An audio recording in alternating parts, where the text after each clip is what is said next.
My son told everyone we were taking a family trip to Italy, but when I saw the tickets, my name wasn't on them. I remember that morning so vividly, the sunlight spilling through the kitchen window, the smell of fresh coffee, the suitcase I'd been packing for days. I was nervous but happy. It had been years since we'd done something together, just family. After losing my husband, I'd promised myself to cherish every moment with my only son, Ryan, and his wife, Claire. Ryan walked in with his usual confident stride, phone glued to his hand, barely glancing at me. "You ready, Mom?" he said, distracted, scrolling through something. "I'm almost done," I replied, folding my favorite sweater. "It'll be nice to finally see Italy together. I've dreamt of that trip for so long." He gave a short laugh, not looking up. "Yeah, it'll be great." There was something off about his tone, flat, mechanical. Claire entered next, her eyes puffy, voice low.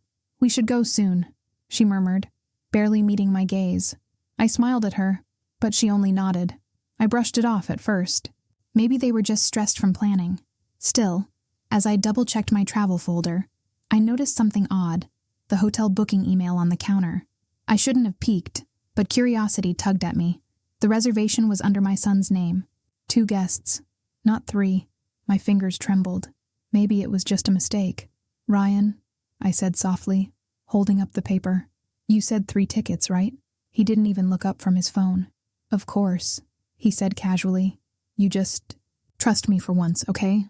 That word, trust, cut deeper than it should have. I wanted to believe him. I really did. So I smiled, folded the paper, and placed it back exactly how I found it. But something inside me twisted. As the day went on, little things piled up. My credit card app showed new withdrawals, large ones I couldn't remember making.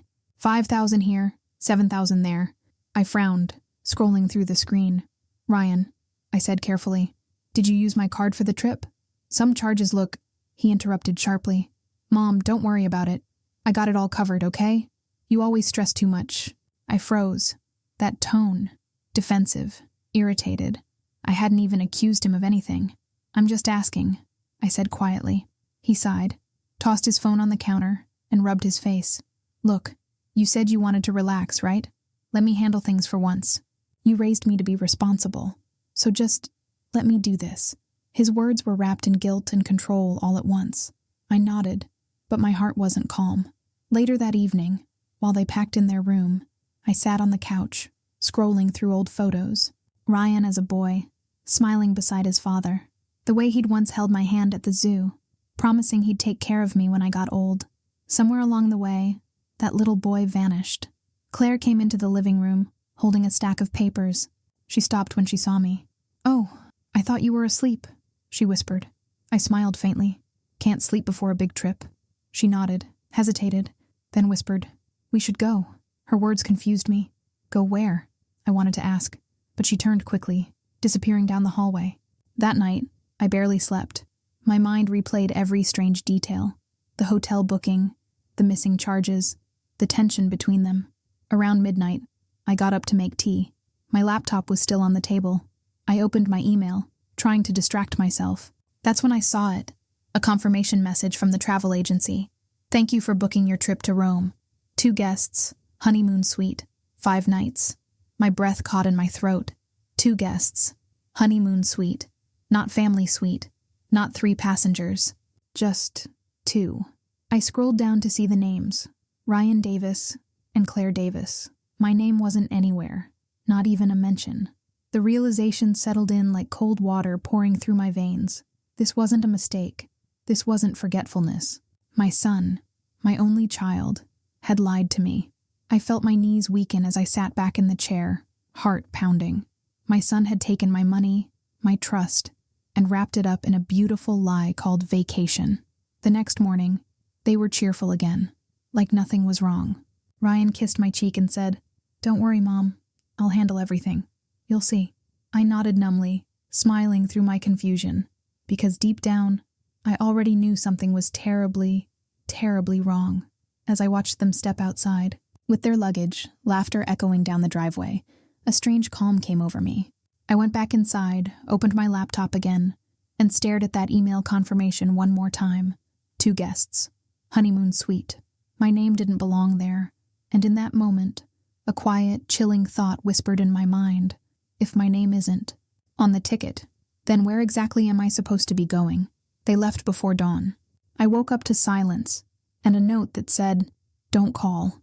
The coffee I'd brewed the night before sat cold on the counter, untouched. The suitcase I'd packed so carefully was still by the door. Their suitcases, though, were gone. So were their passports. For a long moment, I just stood there, staring at the empty kitchen table where we'd planned our vacation. I told myself maybe they went ahead to the airport. Maybe I'd follow later. But that note, scribbled in my son's handwriting, made my stomach twist. Don't call. Why would my own child write that to me? I tried his number first, straight to voicemail, then Claire's, blocked. I called again, desperate, then again, until my voice cracked and my hands shook. The silence on the other end of the line was louder than any scream. I walked through the house, every room echoing with absence. His laughter, his footsteps, his voice, all replaced by that awful quiet. My heart raced as I checked the drawers. My checkbook was missing. My bank statements were gone. Something was terribly wrong. I grabbed my laptop and opened my banking app. My pulse spiked. The screen showed a massive withdrawal, $70,000, taken just 2 days ago. My jaw went slack. That was most of my retirement money. I blinked hard, praying it was an error. I scrolled down the transaction details. The transfer had gone to Ryan Davis, my son. For a second, the world blurred. My vision, my breath, everything tightened into a single question pounding in my chest. Why would he do this to me? I called the bank immediately. The woman on the line spoke politely, too calmly for the panic clawing at me. "Ma'am, if you can come in, we can review the authorization process together." I drove there without even changing out of my robe. My hair was unbrushed, my face pale, my body running on shock. When I sat down across from the bank officer, he greeted me kindly but professionally. "Mrs. Davis, I've pulled your recent transactions. This $70,000 transfer. Did you authorize it?"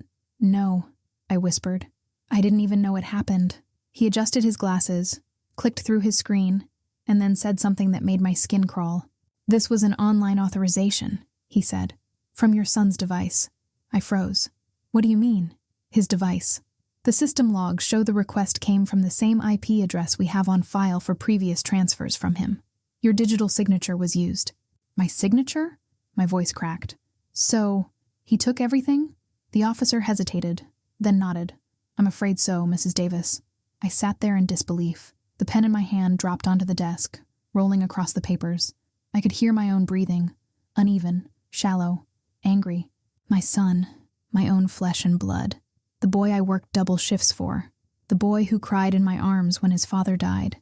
He'd stolen from me, lied to me, walked out on me. The officer slid a document across the table. "We can file a report if you'd like, but since it was done under your digital ID, we'll need an investigation." I stared at the page, the signature at the bottom, a perfect copy of mine. The loops, the slant, even the small flourish at the end. Only it wasn't mine. My hands trembled as I picked it up. "He forged my name," I whispered. "He really did this." I left the bank in a haze. Outside, people were laughing, holding coffee cups, rushing to work. The world went on as if nothing had happened. But my world had cracked in half.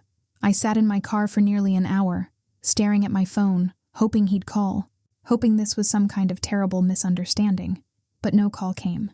Only a single message appeared. Hours later, from an unknown number. It was from him. "Mom, please don't ruin this for me." I stared at those words until they burned into my mind. Ruin this? He'd stolen my savings, my trust, my peace, and he was worried about me ruining it for him? Something inside me shifted then. The grief began to harden, slowly, into something else. Not revenge, not yet, but resolve. Because if he thought I'd stay silent, if he thought the woman who raised him was too weak to fight back, he was about to learn how wrong he was. He told me to keep quiet, like I was the problem for asking where my life savings went. I sat in the lawyer's office that morning, hands trembling in my lap. The room smelled faintly of old books and coffee. The man across the desk, gray suit, patient eyes, waited for me to finish my story. I could barely get the words out. "How do you tell a stranger that your own son stole from you?" "He said it was just a misunderstanding," I murmured, voice cracking. "But $70,000 doesn't just disappear by accident." The lawyer nodded slowly, jotting down notes. You mentioned he used your digital signature? Yes, I said. He forged it. The bank confirmed it came from his device. He sighed softly, the kind of sigh that told me this wasn't the first time he'd heard something like this. Family fraud cases are complicated, Mrs. Davis. They take time, and the emotional toll can be heavy. I looked at my hands. He's all I have left, I whispered. I don't want to destroy his life. I just want to understand why he did this. He leaned back, choosing his words carefully. Sometimes the why doesn't help. What matters is what you do next. I nodded, swallowing hard. The lawyer asked for every document I had. Emails, bank statements, anything that showed the transfer. I'd brought them all in a worn envelope, corners bent from being handled too many times. He flipped through them silently until one page made him pause. Here, he said, tapping the paper. This looks like a business registration form. My eyes widened. Business? He turned the document toward me. It's a shell company, opened under your name, using your social security number. The account it's linked to matches the one your son used. I felt dizzy. He used my name to open a business? Technically, yes.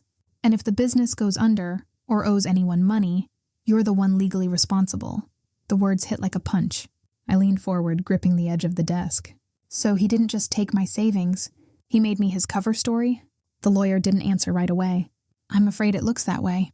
A silence stretched between us, thick and heavy. I felt small, foolish, and utterly alone. Finally, he said quietly, You mentioned your son's name is Ryan Davis. Does he own a restaurant or something similar? I blinked. He always talked about wanting one. Why? The lawyer showed me an online registration record. There it was, in black and white, Davis & Cummer Bistro. Registered under my name, my ID, my stolen savings. My heart sank. Oh my God, I whispered. He actually did it. The lawyer gave me a sympathetic look. He probably told people you invested in him willingly. That's how they justify it. To themselves and to others. I shook my head, tears spilling down my cheeks. He told me he wanted a family trip. Not this. Not lies. He leaned forward. You have two options. File criminal charges, or pursue a civil claim to reclaim your money. But before either, you'll need solid evidence. What kind of evidence? I asked, wiping my face. Proof of forgery and proof of intent to defraud. Gather every email, text message, bank notification, anything that shows his actions were deliberate. I nodded, gripping my bag tighter. I'll find everything. As I stood to leave, he looked at me one last time and asked quietly, Do you want him punished, or do you want your peace back? I paused, my voice steady despite the ache in my chest. I want both. When I stepped outside, the sun felt harsh. The street noise was distant, hollow. I walked back to my car with a new kind of resolve humming beneath the pain. Over the next few days, I became someone I barely recognized. Every morning, I'd sit at my kitchen table with coffee and my laptop, tracing every financial trail he left behind. I printed bank statements, highlighted transfers, and saved screenshots of his emails. One night, while digging through his old messages, I found a photo he'd sent to a friend, a contract with my forged signature. My own name, in perfect imitation, sitting beneath the words, authorized by. I stared at it until the letters blurred. Then I printed it and slipped it into the growing folder on my table. Piece by piece, I was reclaiming control, quietly, patiently. By the end of the week, the folder was thick with proof. It felt both empowering and heartbreaking, like collecting shards of a shattered life. But the worst part came when I accidentally stumbled across his social media. I wasn't even looking for it. I just needed to see his face, to understand what kind of man my son had become. There he was, smiling wide in a crisp shirt, standing in front of a glowing sign that read, Davis & Cummer Bistro. The caption beneath made my stomach turn. Finally funded my dream restaurant. Hard work pays off. Hundreds of likes, dozens of comments, friends congratulating him, people calling him inspirational. He was bragging about it. My son was out there flaunting my stolen money like a trophy. I sat there in the dim light, phone trembling in my hand, anger slowly replacing the shame. He thought I'd stay silent. He thought I was too weak to fight. But he was about to learn. Silence might cost money, but dignity? That was priceless. When he invited me to his restaurant's opening night, I almost laughed. But I said yes. The words echoed in my head as I stood before the shining glass doors of Maison Luca. His dream come true, my nightmare in disguise. The air smelled of expensive perfume and roasted lamb. Cameras flashed. Laughter spilled out onto the red carpet. And there he was, my son, wearing a tailored navy suit, hugging guests as if he'd earned this life on his own. I adjusted the shawl on my shoulders and walked in. The waiters glanced at me, unsure if I belonged. The floor sparkled, chandeliers glowed like stars. I spotted him near the champagne bar, laughing with investors and posing for photos. He saw me. For a moment, his confident grin faltered. Then he walked toward me, arms wide open, performance mode on. "Mom, you came," he said, kissing my cheek like nothing had ever happened. I wanted to slap that fake charm off his face. Instead, I smiled, small, polite, deadly. "Of course, darling. Wouldn't miss your big night." He led me to a table near the front, right beside the press banner. "Everyone, this is my angel investor," he announced, voice loud and full of pride. "She believed in me when no one else did." The crowd clapped. Glasses chimed. Someone whispered, "She must be proud." Inside, my chest burned. I thought about the $70,000 he drained from my account, about the forged signature, about the voicemail he never returned. I wanted to scream. But instead, I reached for my purse and tapped the small button on my phone, recording everything. "Lovely place," I said, voice steady. "You've built quite an empire." He grinned, oblivious. "Told you this would work out. You worried too much." My hands curled under the table. "It always does, doesn't it?" I said quietly. His eyes flickered. He heard the ice in my tone but chose to ignore it. As dinner went on, the speeches began. One of his partners raised a glass. "To the woman behind it all, Mrs. Carter. Without her support, this wouldn't exist." The spotlight swung to me. My throat tightened, but I stood. "I'm happy my son's dream came true," I said slowly, meeting his gaze. Though I didn't know I was this involved. Laughter rippled through the room, soft and awkward. He shifted, his smile tightening. A man at the next table leaned over. "You didn't know? The business license lists you as the primary owner." My heart skipped. "Owner?" I repeated, feigning surprise. The man nodded, pulling out his phone. "Yeah, for tax purposes," he said. "Smart move, family trust and all that." My stomach dropped. My name, my credit, my life used to dodge taxes. And I had proof now, on tape. He leaned closer, whispering, "Mom, please, don't make a scene." I smiled sweetly. Oh, I wouldn't dream of it. Dessert came, a chocolate tower, applause, toasts. He looked unstoppable again, confident, adored. But I wasn't there for cake. I was there for closure. Under the tablecloth, my fingers brushed the flash drive in my purse. All the evidence, the forged authorization, the bank files, the recording. My lawyer, seated 2 tables away pretending to be another guest, caught my eye. I slid the flash drive beneath the napkin and passed it across, hidden between plates. "Mom, you okay?" my son asked, still smiling for a photo. "Perfect," I replied softly. "I've never been better." The camera clicked. A flash went off, and in that moment, he had no idea his empire was already crumbling. The music swelled, people clapped again, and my heart felt strangely calm. I took a sip of champagne, my hand steady now. He leaned in, whispering, "See, Mom? We made it." I turned my head just enough for him to hear me clearly. "No, you made it. On borrowed time." He blinked, confused. I stood up, left my half-finished drink, and walked toward the door. Behind me, laughter continued, lights shimmered, and my son played the perfect host. He didn't know that tomorrow morning, the authorities would be waiting, with every piece of evidence in hand. Cliffhanger. As I stepped into the cool night air, my phone buzzed. A message from my lawyer read, "We're ready.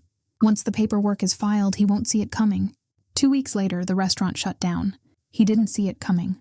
The headline stared back at me from the morning paper. "Local bistro faces fraud investigation," with my son's photo right beneath it. His proud smile looked hollow now. I folded the paper and set it beside my untouched tea. Outside, through the curtains, I saw him pacing at my gate, hands in his hair, phone pressed to his ear. I didn't move. Let him wait. For once, I had the power to decide when to open the door. When I finally stepped out, the wind carried the faint smell of rain and regret. He looked up, eyes bloodshot, suit wrinkled. "Mom," he said, voice breaking, "please, can we talk?" I crossed my arms. "About what? Your next investment?" He winced, running a hand through his hair. "You don't understand. I did this for both of us. You were always worrying about money. I wanted to give you something better." My laugh was short and cold. "By stealing from me?" He stepped closer. "It wasn't stealing. It was a loan. I just needed time to make it right. Time's up," I said quietly. He looked around, like the truth might be hiding in the garden somewhere. "They turned on me, Mom. The investors. They found out about the documents. They're threatening to sue me, to take everything. You forged my signature, I said, my voice trembling with anger I'd buried for weeks. You used my name, my savings, my trust. And now you want me to fix it? His eyes filled with tears. I didn't mean for it to go this far. That's what liars always say. He fell to his knees on the gravel, gripping his head. Please. They'll take my house, my car. I have nothing left. For a long moment I just watched him. My son, the boy I once rocked to sleep, now broken by his own greed. I could feel the old instinct rise in me, the mother who wanted to fix everything. But that woman was gone. I already fixed what I could, I said. He looked up, confused. I withdrew the remaining funds, I continued, my tone calm but firm, and donated them to people who lost their savings in fraud schemes. Real victims. People like me. His face twisted. You what? You gave my money away? My money, I corrected. And I didn't give it away. I set it free. He stumbled to his feet, rage overtaking his panic. You ruined me. I stared at him, feeling a strange sense of peace wash over me. No, I said softly. You did that when you lied. For the first time, he had no answer. The wind rustled the trees. Somewhere down the street, a dog barked. He opened his mouth, then closed it again, eyes glistening with something that looked almost like understanding. I never wanted to hurt you, he whispered. But you did, I replied. And now you have to face what that means. He turned away, shoulders heavy, and walked down the path without another word. I watched him until he disappeared around the corner. Inside, the house felt quiet again. Too quiet, but clean. Like something toxic had finally left. I poured myself a fresh cup of tea, added a spoon of sugar, and sat by the window. The sky outside was clear for the first time in days. Just as I took my first sip, the mail slot clattered. A brown envelope slid through and landed at my feet. I bent down, tore it open, and read the first line. Notice of court hearing. Defendant. Lucas Carter. The taste of tea turned bitter on my tongue. I set the cup down slowly, staring at the letter, my heart beating steady. Not from fear this time, but from resolve. It was finally happening. Justice was coming. And this time, I wouldn't be the one running. Cliffhanger. I folded the letter and whispered to the empty room. This time, you'll tell the truth, under oath. I walked into court with shaking hands, but not from fear anymore. The air inside the small-town courtroom felt heavy, thick with old wood polish and quiet judgment. Every step echoed as I made my way to the front row. My son sat at the defense table in a cheap gray suit, his shoulders slumped, his eyes fixed on the floor. For a moment I almost didn't recognize him. The arrogance was gone. What was left looked like a man who'd finally realized the cost of his choices. The clerk called the case number, and the judge entered. I stood when told, my palms damp but steady. This wasn't about money anymore. It was about letting go. When the proceedings began, my son's lawyer spoke first. Smooth voice, careful phrasing, all about family misunderstandings and a lapse in judgment. My stomach tightened. Even now, they called it a misunderstanding. Then the judge turned to me. Mrs. Carter, do you wish to make a statement before sentencing? I rose, my voice clear though my heart pounded. Your Honor, I've spent months asking myself what justice really means. I lost $70,000, yes. But I lost something far more valuable first, trust. My son used my name, my savings, my love, as a means to build lies. Across the room, Lucas flinched. I didn't look away. I can't pretend this hasn't broken me, I continued softly. But I also can't keep living in that pain. I came here today not to destroy what's left of my family, but to reclaim myself. The judge nodded slowly, eyes kind. Understood. He turned to Lucas. Mr. Carter, based on evidence and your plea, this court rules partial restitution and mandatory rehabilitation for financial misconduct. You will repay a portion over time. Further charges are suspended pending your mother's decision. Lucas finally looked up, desperation flickering in his eyes. Mom, please, don't press it further. I'm sorry. I really am. I took a deep breath, feeling every year of hurt, every sleepless night, every time I asked myself what I did wrong as a mother. Judge, I said, I don't wish to continue the case. A faint murmur rippled through the room. The judge raised an eyebrow. Are you certain, ma'am? You're within your rights to pursue full restitution. I shook my head slowly.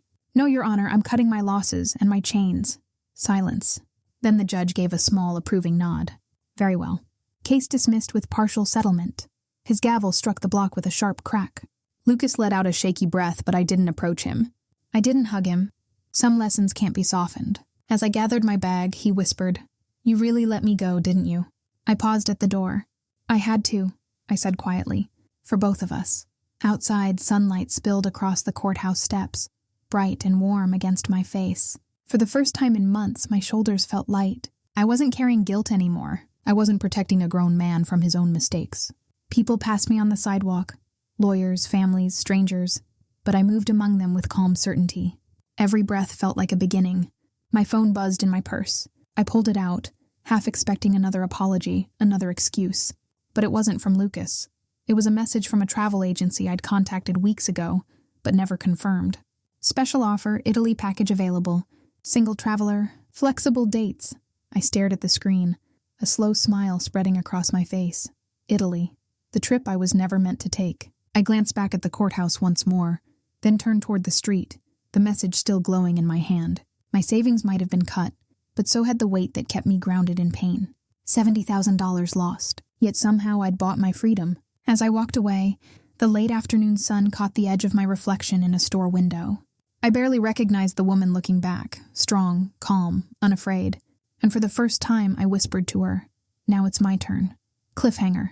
My phone buzzed again, and this time I pressed book trip. I finally booked a trip, but this time the ticket only had one name, mine. Standing at the airport gate, I watched the planes rise one after another, silver wings glinting in the sunlight. My suitcase was small this time, light enough to lift with one hand.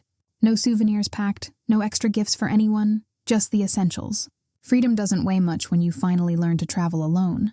The intercom announced boarding for Rome. I checked my ticket again, smiling at the simple print. Passenger, Margaret Carter. No family, no group, no +1, just me. For months, I'd been afraid to leave my small, quiet house. I thought people would judge me, an old woman whose own son had stolen from her. But sitting here, surrounded by strangers with their own stories, I realized no one cared. The world kept turning, and so would I. When I approached the counter, the flight attendant greeted me with a polite smile. "Traveling alone today, ma'am?" I nodded, matching her smile. "Yes, and it feels perfect." She scanned my ticket and handed it back gently, as if she understood. "Have a wonderful journey." As I walked down the jet bridge, the smell of jet fuel and coffee filled the air. A younger version of me would have been nervous, clutching her purse, thinking of everyone she had to take care of. But that woman was gone. The one walking now had no debts, no guilt, just stories and strength. When I found my seat by the window, I placed my hand on the glass, feeling the warmth of the sun through it. My mind drifted, not to the courtroom or the betrayal, but to the quiet moments afterward, the silence that used to hurt, but now felt like peace. Lucas hadn't called since the hearing. Maybe he was still angry, maybe ashamed. But for the first time, I didn't need his apology to move forward. I had already forgiven him, not for his sake, but for mine. People think forgiveness is weakness. It's not. It's closing a door so the wind stops blowing through your heart. As the engines hummed to life, I closed my eyes and breathed deeply. The same $70,000 that once chained me to pain had, in its own way, bought my freedom. Without losing it, I might never have found out who I was without my son's shadow over me. The flight attendant's voice came over the speakers, cheerful and calm. "Please fasten your seatbelts. We'll be departing shortly." I buckled mine, glancing at the couple beside me taking selfies. They reminded me of how I once believed family meant safety. Now I understood. It's not blood that keeps you safe, it's boundaries. The plane began to move, rolling toward the runway. My fingers trembled, but not from fear. This was the kind of trembling that comes with excitement, like standing at the edge of something vast and new. Outside the window, the airport grew smaller. The plane tilted, the ground fell away, and clouds opened like white doors in the sky. For a long time I watched them drift past, my reflection faint on the glass. My eyes looked softer now, but steadier too. He took my money. Yes, he took my trust. But I took something far greater in return. I took my life back. I thought of all the times I'd waited for him to visit, to call, to say thank you.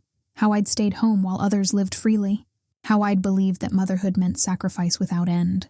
But sitting here above the clouds, I realized I was still a mother, just one who finally learned to mother herself. The flight attendant passed by again, offering drinks. "Would you like something, ma'am?" I smiled. "Just water. I'm done with anything that burns." She chuckled softly and handed me a cup. The ice clinked gently as I lifted it. "To freedom," I whispered. The man across the aisle glanced at me, curious. I just smiled back. Some things don't need explaining. As the plane climbed higher, sunlight filled the cabin like a quiet blessing. I leaned back, closed my eyes, and let the hum of the engines become my lullaby. Below me, the life I once knew shrank into distant fields and fading roads. Ahead, endless sky. For the first time in years, I wasn't looking back. Cliffhanger. Resolution. I smiled as the plane lifted through the clouds, whispering to myself, he took my money, but I took my life back. If you believe in second chances and self-respect, don't forget to subscribe and share your thoughts below. Your story might inspire someone else to stand up too.